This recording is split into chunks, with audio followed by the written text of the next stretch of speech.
Beberapa waktu lalu ada mesin baru yang datang di PLN Lirung di Talaut pemirsa. Oleh karena itu Wakil Bupati Talaut Bapak Mokhtar Arunde Parapaga ada datang berkunjung balia itu mesin dari PLN.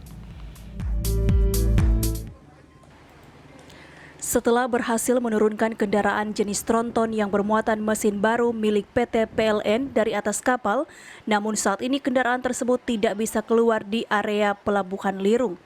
Wakil Bupati Talaut Dr. Andes Mokhtar Arunde Parapaga yang juga didampingi manajer ULP 3 Tahuna Eko Rituan mengungkapkan apresiasinya terhadap pihak PT PLN yang telah menghadirkan 2 mesin baru untuk 2 pulau yakni Pulau Salibabu dan Pulau Karakelang.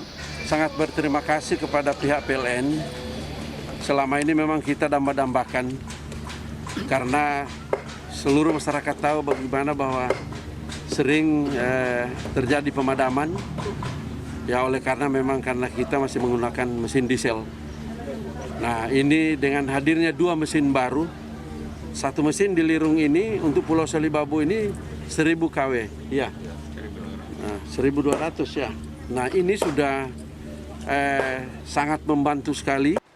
Mengingat pintu keluar area pelabuhan yang sangat sempit, membuat pihak PT PLN terpaksa harus membobol tembok yang ada di area pelabuhan untuk bisa mengeluarkan kendaraan tersebut.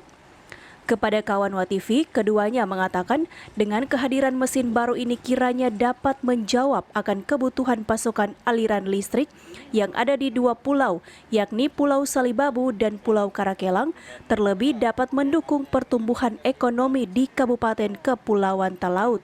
Terima kasih kepada Pak Wakil Bupati dan Pak Bupati Kepulauan Talaut dan seluruh jajaran karena telah membantu kita punya proyek relokasi mesin ini. Idealnya relokasi mesin sebesar total 2 MW ini bisa membantu perekonomian di Kabupaten Kepulauan Talaut. Terima kasih.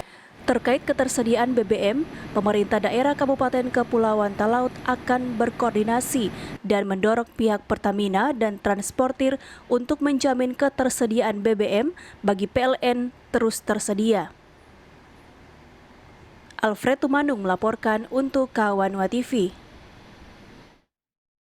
Ya, akhirnya ya, semoga boleh cepat terwujud pemerataan pasokan listrik yang ada di Sulawesi Utara hingga ke pulau-pulau terluar di Sulawesi Utara.